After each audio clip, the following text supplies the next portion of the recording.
when you see me chewing, you gotta take it over. You know what I'm saying? Oh yeah, totally.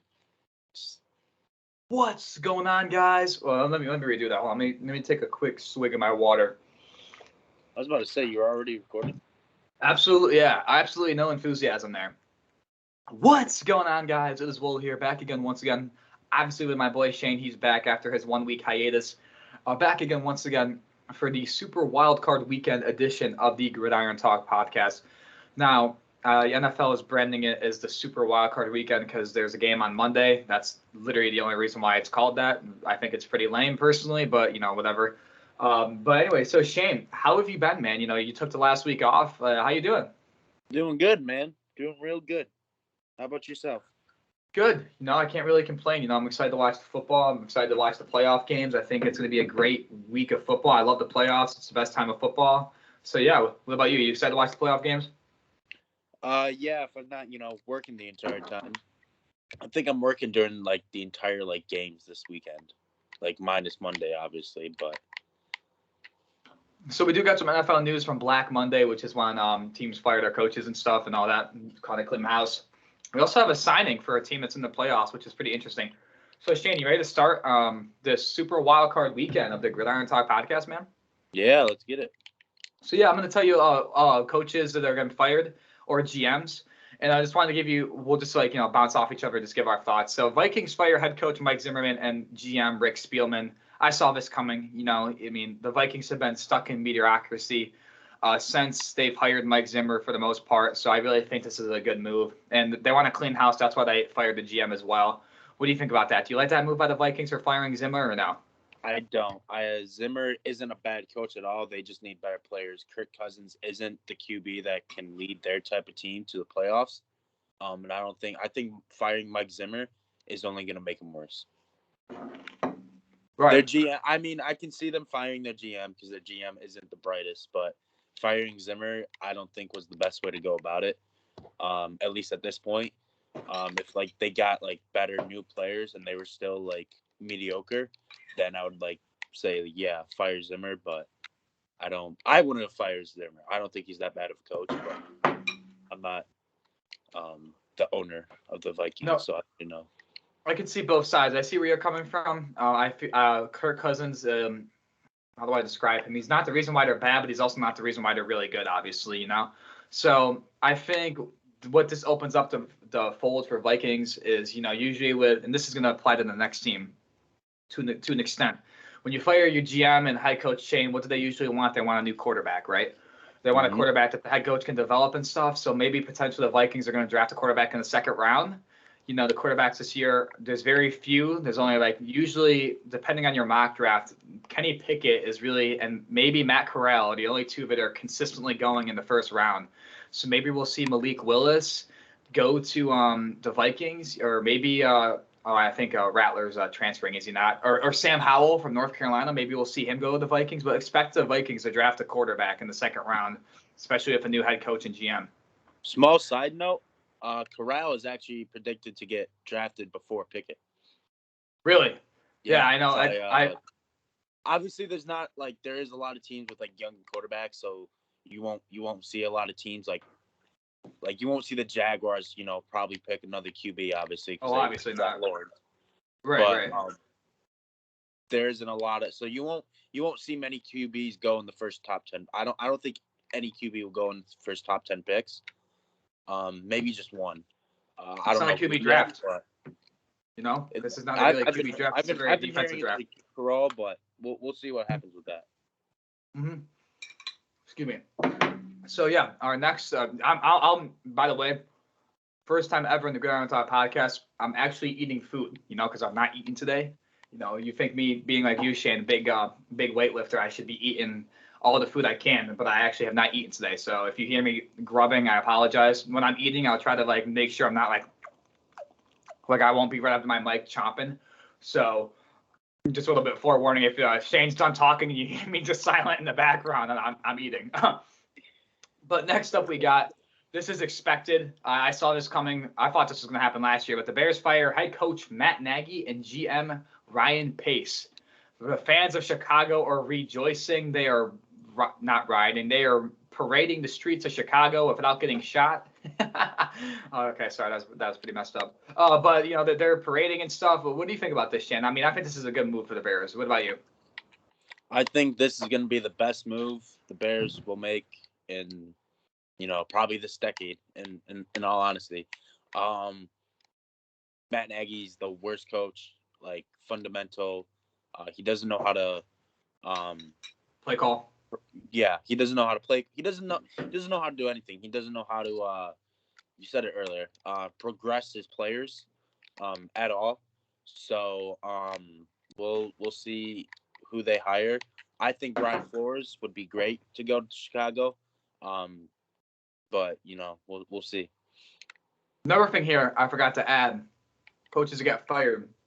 Vic Fangio, Broncos head coach, also got fired. And I think the Fangio firing was a little bit questionable. He did make his final press conference as the coach of the Denver Broncos. He did make a point saying that it's hard to beat these teams like the Chiefs, the Raiders, and the Chargers when they got these superstar quarterbacks, which is, he's got a fair point, honestly. But I think that Vic Fangio is going to be a great defensive coordinator because there's one thing that the Broncos have had. Well, usually, traditionally, they've always had a great defense. But ever since Peyton Manning retired, Shane, they've always had a great defense. Even when they won the Super Bowl, it was their defense. So I think Vic Fangio is a top candidate for a defensive coordinator, for a defensive coordinating needing team. Jesus, big words. So there's that. Here is a bad move. I'm sure you agree with me on this. The Dolphins fire head coach Brian Flores. Unbelievable move. And the main consensus around this, before I pass the mic to you, let me just get my thoughts, is that people think it's because that Brian Flores he's been vocal about not liking Tua Tagovailoa, and the GM, whoever the GM of the Dolphins, and the owner are very supportive of Tua. And Brian Flores was like one of the main ones advocating for them to trade for Watson, among other people. So what do you think of Brian Flores getting fired by the Dolphins? Do you think that's stupid, or do you understand it if it is true, but he was like dogging on Tua? So, side note, before we get into that, you mentioned Deshaun Watson. I don't know if you saw this by Adam Schefter on Twitter, but the Texans are looking to trade Watson by I think it was March. They said they didn't say what teams they were interested, but they did say the goal was to trade him by March. But as far as the firing of Flores, I think that's just there's no reason why. I mean, they lost 7 games and then they won 8 games or 7 games and they almost made it to the playoffs. Like obviously, their good coaching has to go into that to an extent. Like it can't just be the players. So I don't think that was a good move at all. I think they're gonna regret that decision next year. Whether he doesn't like Tua or not, he's still a really good coach. Yeah, right. I don't like the move at all. I get where the GM wants him to support Tua. I understand that, but I think they did it in a very wrong way. You know what I'm saying? He was. It seems like everyone knows all the Tua rumors that Deshaun was going to Miami, all that. That there's a. I mean, it doesn't take a rocket scientist to figure out that you go on Twitter about Tua or like ESPN or SportsCenter or whatever, and you see that there's the whole year or most of the year there was people basically talking crap about Tua that was remaining anonymous. You know what I'm saying? Like they would just be he's not a good leader, and they would just be like, well, who is it? Well, maybe one of them was Brian Flores, and the GM thought that was inappropriate, thought that was not professional.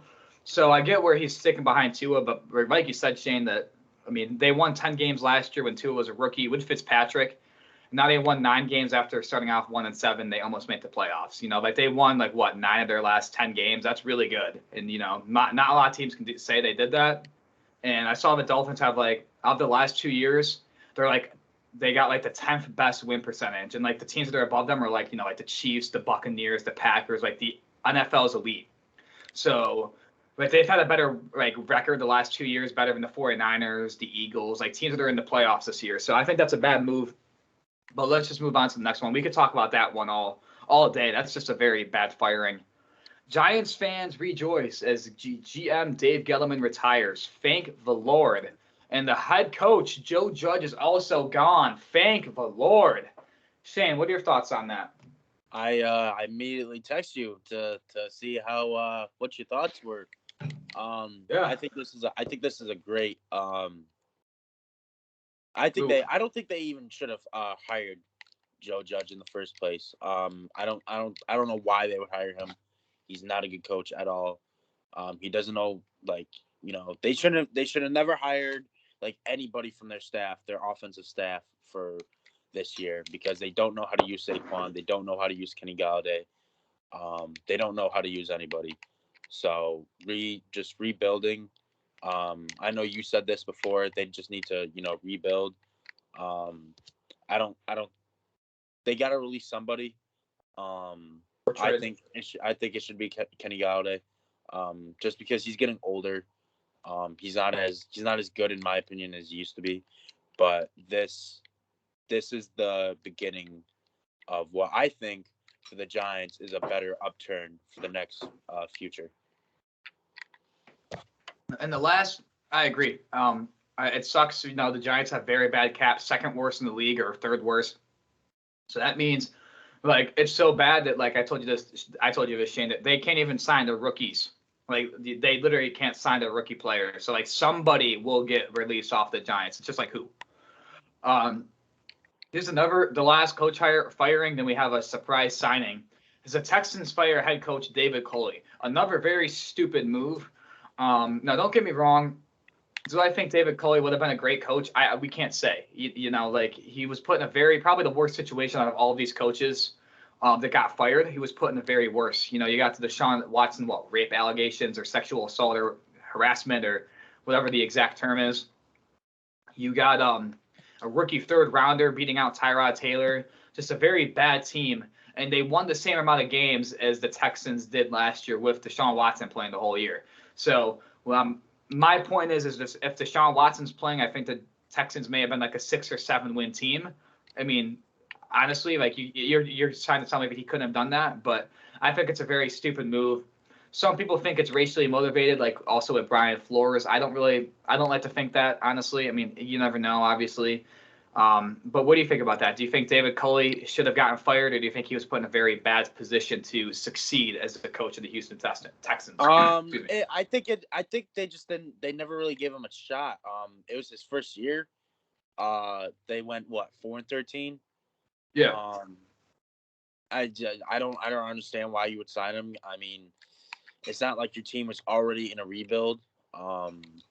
You're gonna have, when you're in a rebuild, and you have a new coach, you're gonna have seasons where you're 4-13 or 3-14, seasons like that. Just because you're in a rebuild. So for them to fire him, it doesn't help their franchise at all. Like you said, with Deshaun Watson, everything that's going on with that franchise.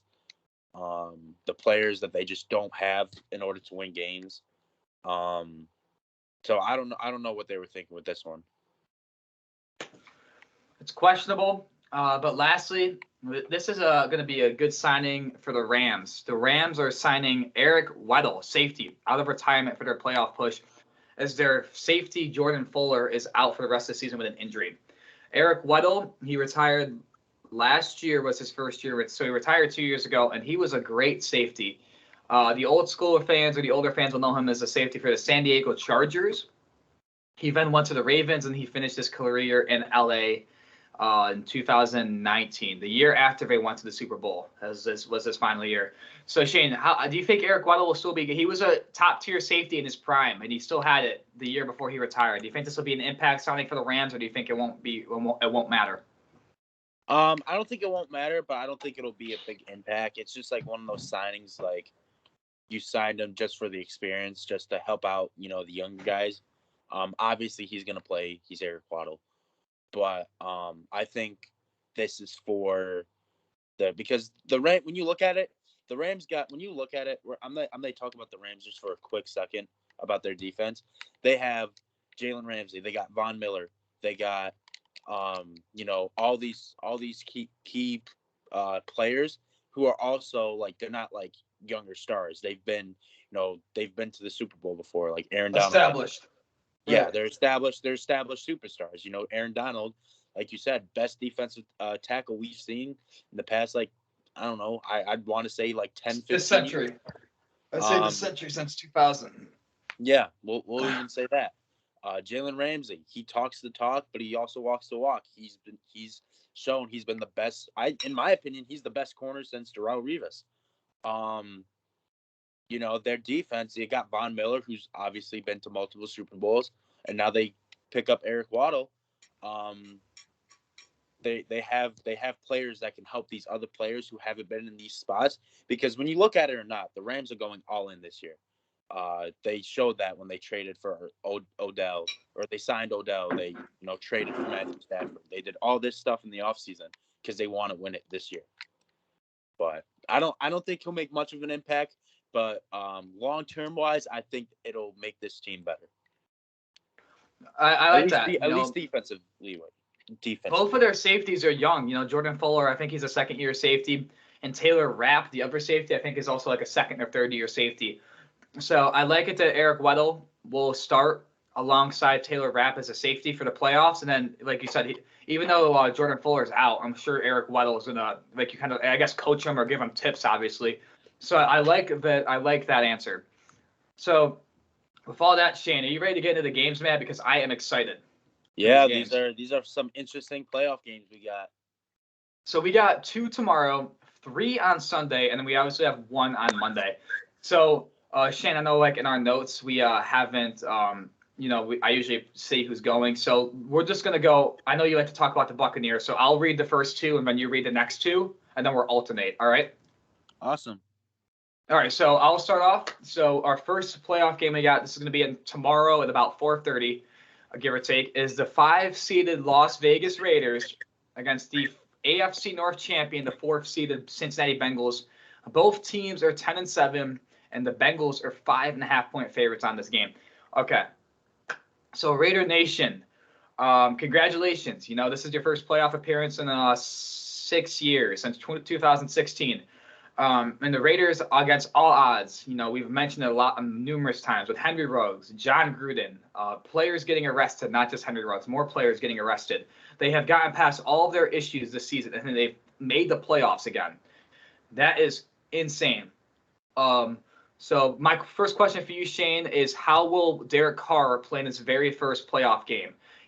When they made the playoffs in 2016, unfortunately, he broke his leg, so he never got to play. So this is his first career playoff game. And how do you think it'll be play out? Do you think Derek Carr's going to play good? Do you think he'll be very pedestrian? Do you think he'll be bad, or what do you think? That depends on what type of Derek Carr shows up to the game. As you know, or at least as I would think you would notice, Derek Carr isn't the most consistent, in my opinion. He's not really. He's better this year. He's shown he's improving a lot as a quarterback. Just because he's won some big games. He won the game against the Cowboys, I believe, and then he had another game-winning drive, I believe. I can't remember who it was against. The Chargers, the last week. Yeah. Yeah. So the Ravens, the first game of the week. Yeah. So or the season, I mean. Derek Carr. I don't know, man. It's interesting. Personally, I don't think they'll win the game. I think the Bengals. It's a coin flip, honestly. It is, but I think the Bengals have the better upside with Jamar Chase, Joe Burrow.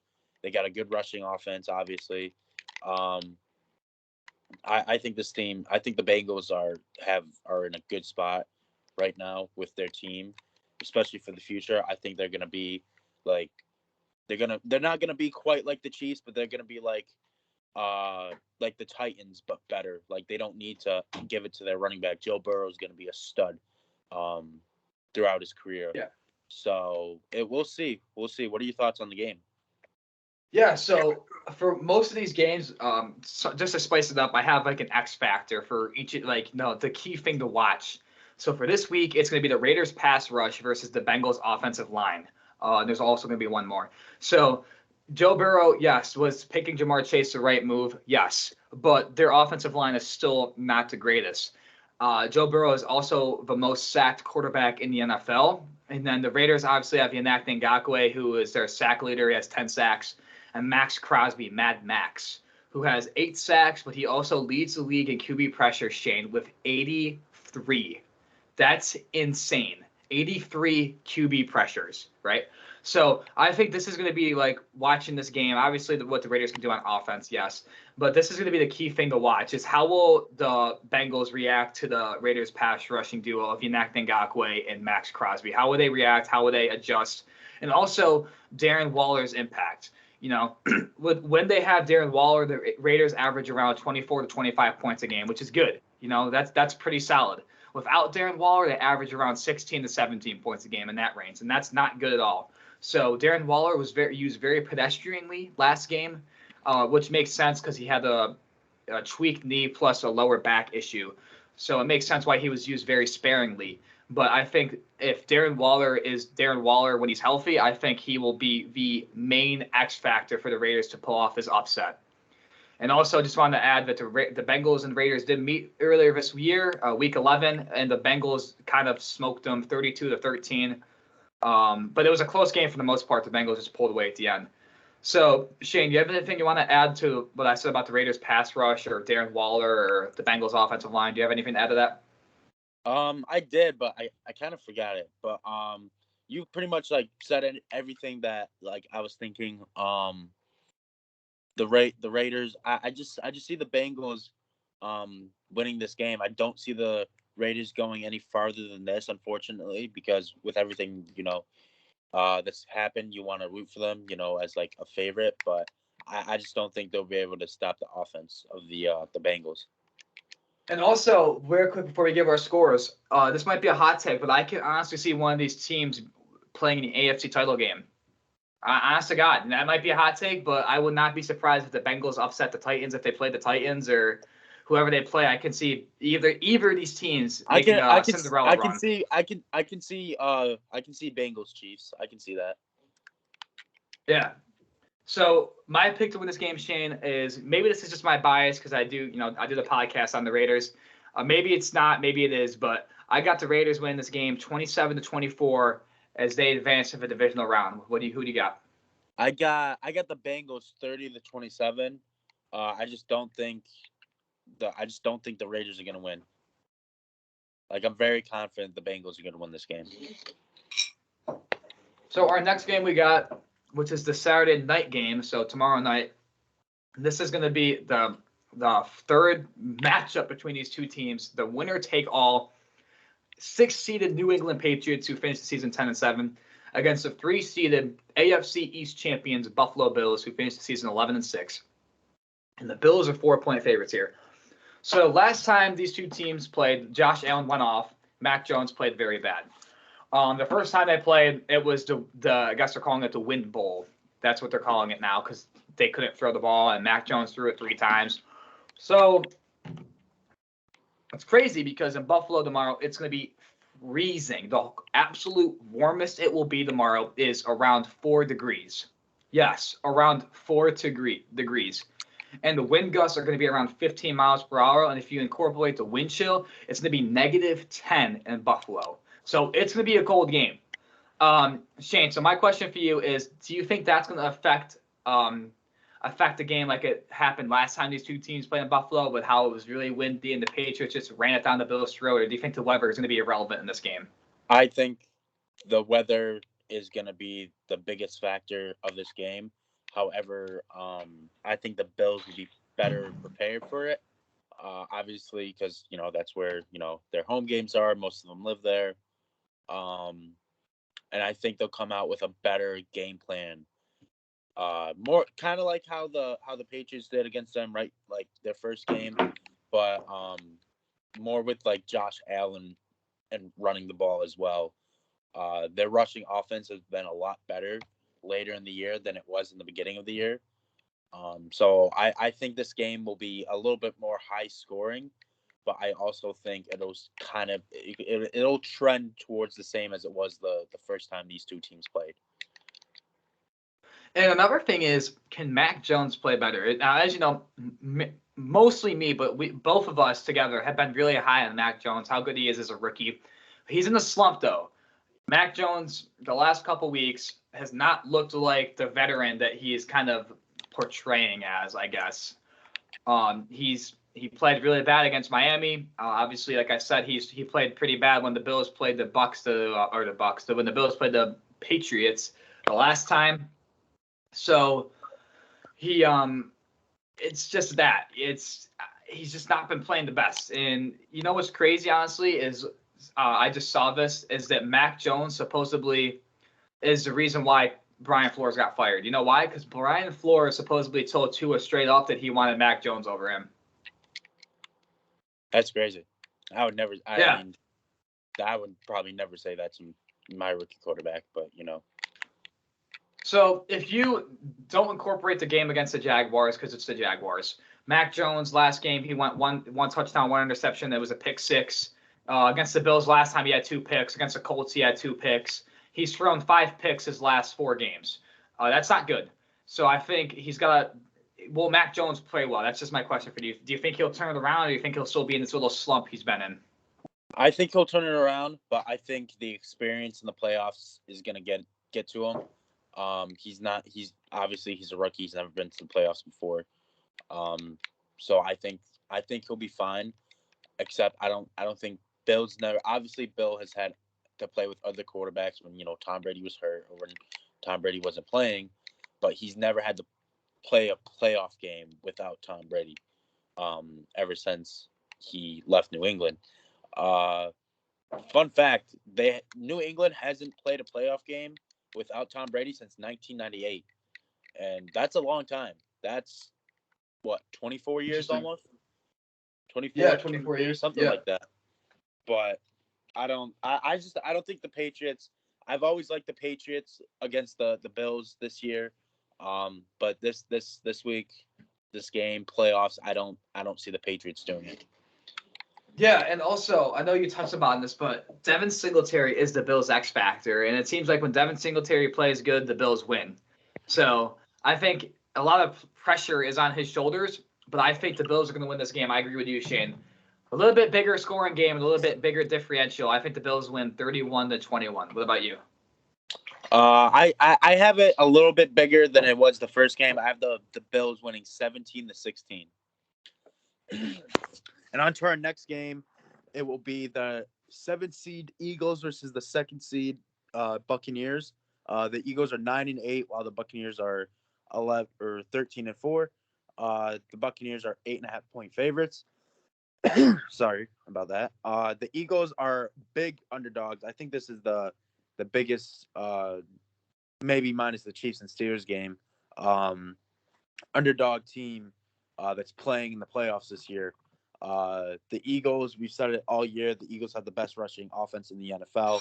The Buccaneers, they're usually always great against the run. They've been struggling a little bit as the season has ended. The key thing to watch for in this game here, Will, I want to ask you this question, is how will the Buccaneers passing offense go up against the secondary against the Eagles with only having Evans and Gronk, with AB obviously not on the team, Godwin being out. How do you think the Bucs will handle this game? Yeah, and obviously the thing here is the number one rushing offense, as you said, against the number one passing offense, right? That's the Buccaneers. So without, I guess grinding your gears, I really think that without AB and Godwin will prevent the Buccaneers from repeating. I think with AB, I think this team had a shot, but losing AB and Godwin hurts this team a lot. Again, that's just my opinion. And this is going to be a tough test for them. I know that we don't really talk about the Eagles secondary a lot, but it's pretty good. Darius Slay's having a great bounce back year. Anthony Harris, Rodney McLeod as the safeties. They're just really, really solid safeties. Nothing you can really write home about, but nothing terrible at all. And I really feel like this is going to be a big test for the Buccaneers come next week. How will they react to the Eagles? How will they adjust? How will they essentially practice? Kind of like what they did last week with the Panthers. Same scenario. If they're going to play the Cowboys in the next round, if they play the Rams, like how are they going to adjust? Kind of, And another thing is, Shane, you said this is the X factor. Another one here is the playoff experience. We don't really talk about this a lot, but Tom Brady is easily the most experienced quarterback in the playoffs. I mean, come on, he's been playing for 22 years, 21 years. I don't know if you've seen this. I'm cut you off real quick. Tom Brady no, you're good. has, I believe, the 6th most wins in history, like including teams. He's got, I believe, 33 or 34 wins. And I think the Patriots, the Steelers, the 49ers, I think there's one other team, and then it's Tom Brady for just like wins, like playoff wins. A quarterback has more wins in the playoffs than roughly 85% of the teams in the league. When you think about it like that, that's insane. So, and you flip it to the Eagles script, the Eagles are a very young team. They got a rookie head coach, a second-year quarterback, a young rookie wide receiver who's been lighting up the charts, and Smith. Their team overall is just young. And I feel like that experience with Tom Brady's team is just it's almost too big to overcome. Like I said, you got a rookie head coach in Nick Sirianni, and you got Bruce Arians, who is a defending champ. He's also like in his 70s. He's an experienced, grizzled veteran, and that doesn't really get talked a lot in these games, like coaching and playoff experience. But I think this one's going to have the biggest impact. And also, the Buccaneers did beat the Eagles when these two teams played in Week 6 by a score of 28-22. So, Shane, do you have anything else you want to add to this little synopsis of the game before we give our picks? No, I just hope my friend who I was with yesterday, she's an Eagles fan, so I hope Tampa Bay just absolutely pounds the Eagles. Yeah, you pound those birds, Bucks. Go Brady, right? Yeah. I don't know. The Eagles, I don't know, man. I think this will be a very underrated game, though. I think people are expecting a blowout. I don't think it will be, honestly. I mean, I'm hoping it's a blowout, but I personally don't think it'll be too big of a blowout. I think it'll be a respectable game. Who you got? What's your pick? I got the Buccaneers winning this 30-14. I also got the Buccaneers winning this game. My score is a little bit different, 27-17, Tampa Bay. So on to our next game, which I think this game is gonna. I feel like the winner of this game could really affect everybody, at least on the NFC side of things, with the Packers and the Bucks. Is we have the 6th seed 49ers who are 10-7 versus the 3rd seed Cowboys who are 12-5. The Cowboys are 3-point favorites. This is a very old school rivalry of the NFL, the 49ers and the Cowboys. Jimmy Garoppolo,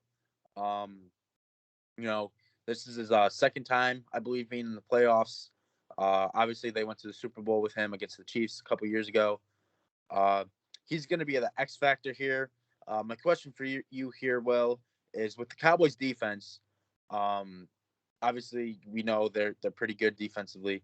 How do you think Jimmy Garoppolo will approach, or how do you think Jimmy Garoppolo and the 49ers offensive staff will go up against this defense, and how do you think what do you think the outcome of it's going to be? What do you think their game plan here is? So yes, Jimmy Garoppolo is arguably the most hated quarterback in the league, which is crazy because Jimmy Garoppolo is not a cocky guy. He's not arrogant. He's not pompous. He does his thing.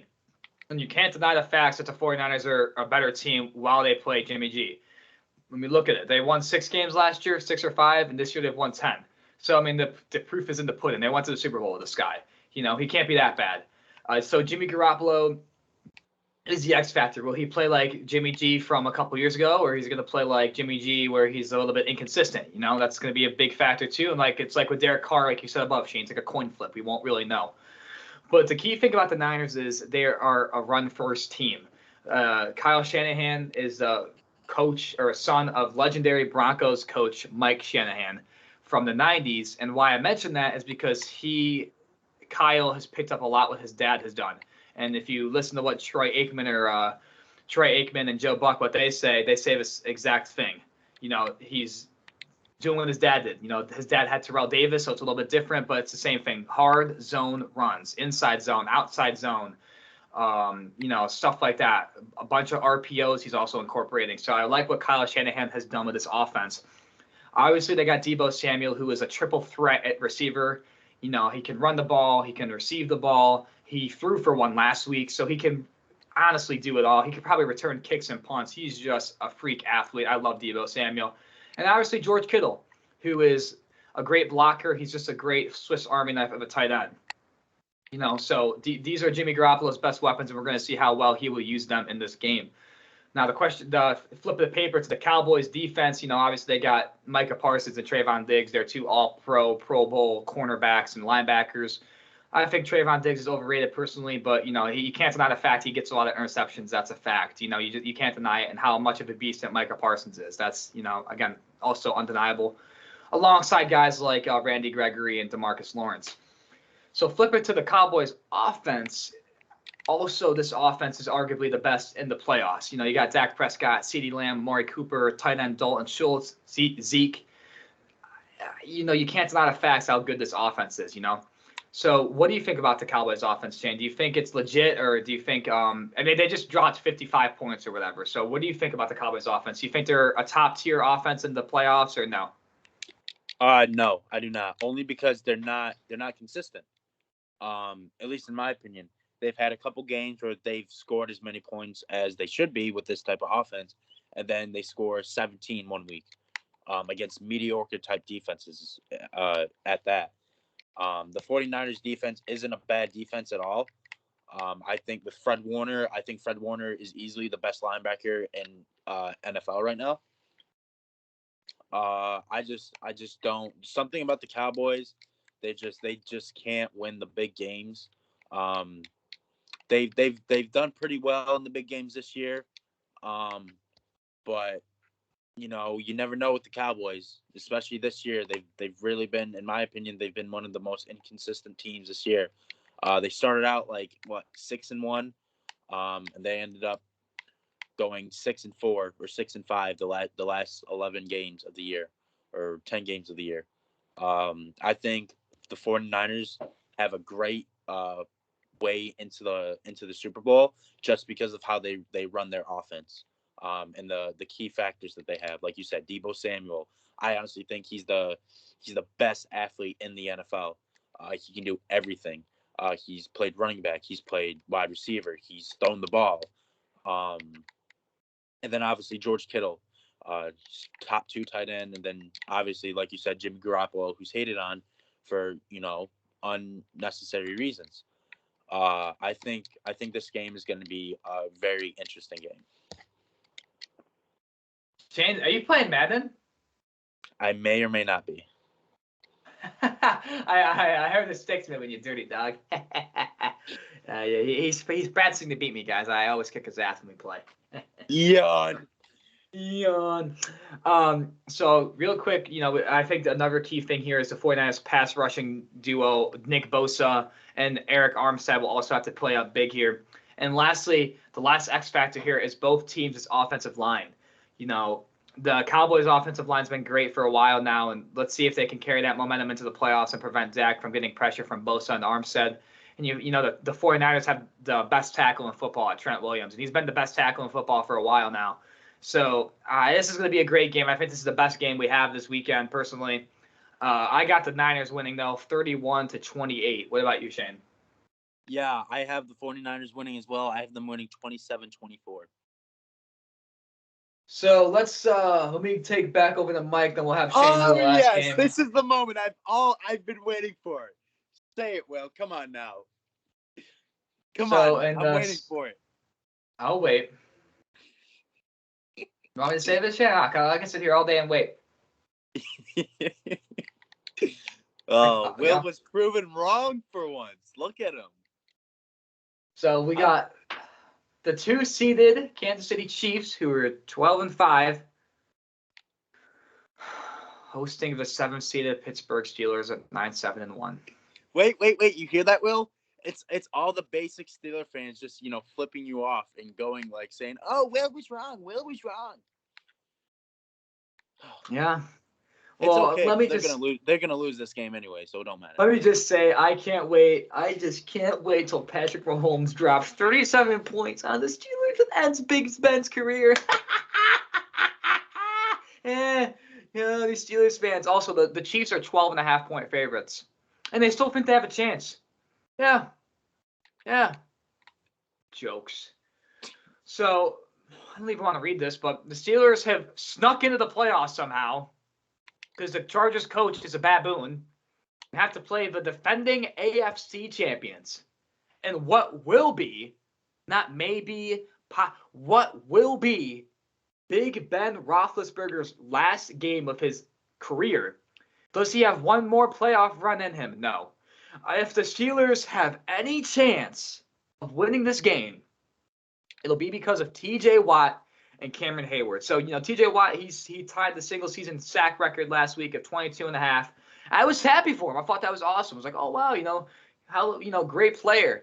Until I go on Steelers Twitter and I see that Steelers fans are petitioning to the NFL to give T.J. Watt one more sack, or half a sack, because he hit 23 sacks, but there was a penalty. So he didn't get the 23rd sack. Oh, well, that sucks because those don't count when there's a penalty. So suck it up. So yeah, so let me just tell you, Steelers fan, if the team commits a penalty, that play is called dead. That means the play doesn't count anymore. So T.J. Watt could have gotten 5,000 sacks in one play, and guess what? It doesn't count. You know why? Because they committed a penalty, which means they did something they weren't supposed to do. But no, the NFL hates T.J. Watt. Right. Yeah, right. So, like I said, let me be serious. Does he have one more playoff run at Big Ben? No. Honestly, he's not been the reason why the Steelers have been winning games. I don't even know how the hell they have been winning games. Don't ask me. I really don't. I mean, I guess even the Lions. He's been playing, I will say this. He has been playing better than he was the first 5 games of the year. But it's still I still don't understand how they made the freaking playoffs. I just don't get it. I said it. I told you this, Will. I told you, what would you do if the Steelers made the playoffs when they were like, I don't know, what were they, like 4-7, something like that? And you said like, why would you ask stupid questions? Well, this is why. Well, here's the thing. I'm just glad because I'm going to bet the Chiefs on the spread. I'm going to get a fat paycheck, So thanks, Patrick Mahomes, but they bring me my money. You know what I'm saying? I'm going to bet on the Chiefs, baby. So anyway, the Chiefs are the Chiefs. They got the best tight end in football, a top 3 quarterback, a top 5 wide receiver. This offense is off the charts and good. For your defense was a thought of concern, but they have been on a roll in the second half of the season. They've been playing great, their defense, and that's always been the Chiefs' X factor since they won the Super Bowl. So my first question for you, Shane, is do you think Najee Harris and Deontay Johnson can carry the Steelers' offense against the Chiefs? Yes or no? No, too much. It's too much. The Chiefs' defense has been playing way better. If you asked me this question, about 10, 12 weeks ago, I would have said, yeah, Steelers have a chance, yada yada. Najee Harris has a chance. I don't think anywhere. I think the Chiefs are better across the board than the Steelers. Obviously, offensively, defensively, and special teams. We don't get into special team statistics that much, but I think they're better than that too. I just don't think for me, there's nothing really to talk about much, but besides, Big Ben's had a great career. I think Patrick Mahomes is the perfect one to put him into retirement because he now owns the AFC. But, nice try, Steelers. You guys aren't good. You guys got lucky because, coaches don't know how to do their job. But yeah, that's all I really have to say about this game. If I'm being honest, I hope it was worth it to get a very bad draft pick to make the playoffs and get a first round exit, right?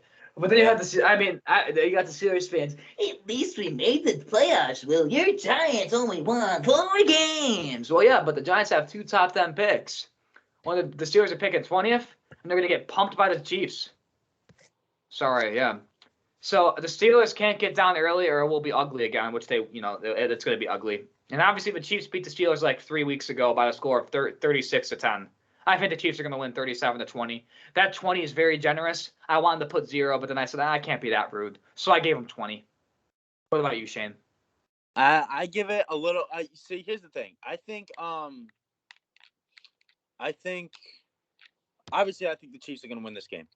But I also think that the Steelers are going to have some fight in them just because, it's Big Ben's last hoorah, if that's what you want to call it. But I still have the Chiefs winning 24-17. And on to our final game that we have this week. We have this one. This one's a really I want to say a very overrated game in my opinion. We have the 5th seed Cardinals who are 11-6 versus the 4th seed Rams who are 12-5. The Rams are 4-point favorites. The Cardinals are possibly the best team on the road. Is that really true? Who knows? These teams split their matchups this year. Matthew Stafford has been a little bit in a slump lately. He was also injured during the 49ers game, but he played through it. He should be fine to play in this game. He's also thrown 8 picks in the last 3 games. J.J. Watt, this is crazy that I believe this is one of J.J. Watt's first playoff appearances, and he's not injured. He's coming back, which is going to make the Cardinals defense a lot better. And then DeAndre Hopkins is out up until the NFC title games. Will that be a huge factor? So my question here for you, Will, is can the Rams defense, we've seen it so far this year. In my opinion, the Rams defense is not playing as well as they should be playing with Von Miller, Ramsey. They got Eric Waddle, like you said earlier in the podcast. Will they be able to stop Kyler Murray in this offense? Because Kyler Murray in this offense, they've been pretty good this year. Is that a fluke, or do you think the Rams are gonna take care of Kyler Murray in the offense? I think they'll be completely fine, the Rams. And like I said, if they have DeAndre Hopkins, I think this game's a lot different. But I really feel like in the long run, not having DeAndre Hopkins kills the Cardinals' chances. That's just my opinion. I think that'll be that. And going back to what you said, J.J. Watt, the main reasons why the Niners beat the Rams last week was their pass rush. So I think having J.J. Watt plus Chandler Jones plus Marcus Golden, who both have 10-plus sacks this year, helps the Cardinals a lot to get an upset. And like you said, they're one of the best teams on the road this year. So that's not looking good for the Rams. Why don't you tell us about the Rams' X factor, Shane? So the Rams' X factor is going to be their run game. So Cam Akers is back. I believe he tore his ACL. I want to say his MCL, Achilles. And his return. He was supposed to be out 8 to 12 months, and he came back, I believe, in 5, which is crazy. This helps the Rams, get their offense balanced. Because we always talk about, Cooper Kupp, Odell, Matthew Stafford, obviously. They're very good passing offense, but this will help them, balance it out. My question here for you, Will, is if the Cardinals can contain the passing game, do you think they can contain Cam Akers? I believe this is only Cam Akers' second game back, so he's still getting back into it. But do you think he has a big impact in this game? I hope someone on the Rams running back squad has to step up because that's been their main weakness. They have not had a consistent, reliable main star. They've had Sony Michel, they've had Henderson, now Cam Akers. I think that when the Rams when the Rams run the ball well, they tend to win games, and I think that's their biggest Achilles heel. No pun intended, because he did tear his Achilles. They're relying too much on Matthew Stafford. That's why I feel like he's in a little bit of a slump, because they're not running the ball as much. And for the Cardinals, I think if they want to win this game, like I said, they have to bring the pass rush with Marcus Golden, Chandler Jones, and J.J. Watt coming back. Obviously helps a lot. So, Shane, do you have anything else you want to add before you give your score for this game? No, I like you said earlier, I believe this game is going to be one of the best games this weekend. It's going to be very interesting because this game could really go either way. And this is one of those games like the 49ers and the Cowboys where it can make the playoffs very interesting. So I don't really have anything else to say about that besides that. I think the Rams are going to win this game in SoFi. I think they'll advance to the next round. I think they have potential to go deep. Will they execute? That was another question, but I got the Rams winning 31-26. What about you? So I have what could be considered an upset because both of these teams are good in a lot of people's eyes. I have the Cardinals winning this game 30-29. I feel like this is going to be a game-winning field goal, and I feel like the Cardinals are going to upset the Rams, and Matthew Stafford still won't have a playoff win. What about your game of the week? My game of the week is actually the Steelers versus the Chiefs. Obviously, we both picked the Steelers, or not the Steelers. Holy cow, the Chiefs. But if the Steelers somehow do win this game, this could change the AFC picture a lot. So that's the main reason why it's my game of the week. Anything can happen on any given Sunday. They all say it, which is true. But man, if the Steelers, I'm telling you right now, Will, if the Steelers beat the Chiefs, you have a lot to explain and do on the next podcast. That's all I gotta say. But there won't be a next podcast. Look at Will with all the jokes. You Rocket. So Ryder Rocket's pretty excited today, guys, aren't you, Rocket? Yeah.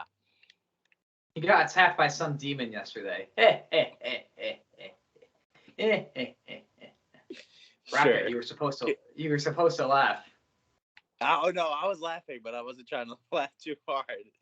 Just continue, stay focused on the podcast here, Will. Well, he got attacked by a demon. He got bit by some rabid raccoon.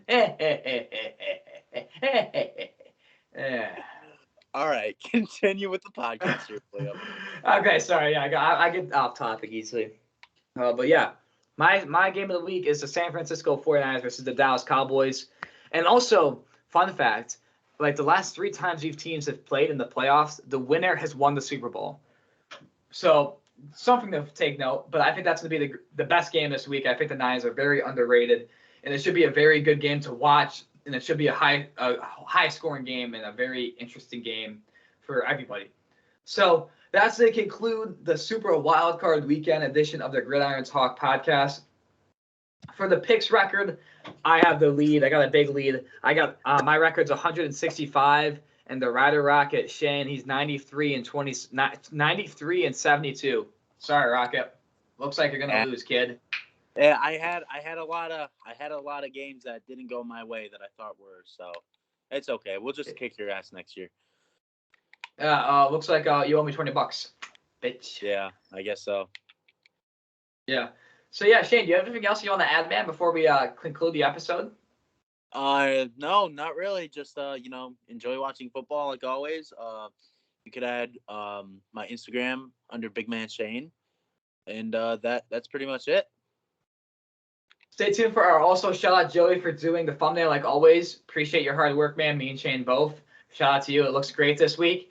And also, like you said, stay tuned for next week's episode. We'll go over the divisional round, talk about the Titans and the Packers, who both had the first round byes. And it should be interesting. So stay tuned for next week, guys. Don't forget to watch the games this week. Have a great rest of your weekend. And hopefully these games are great. Take it easy, guys.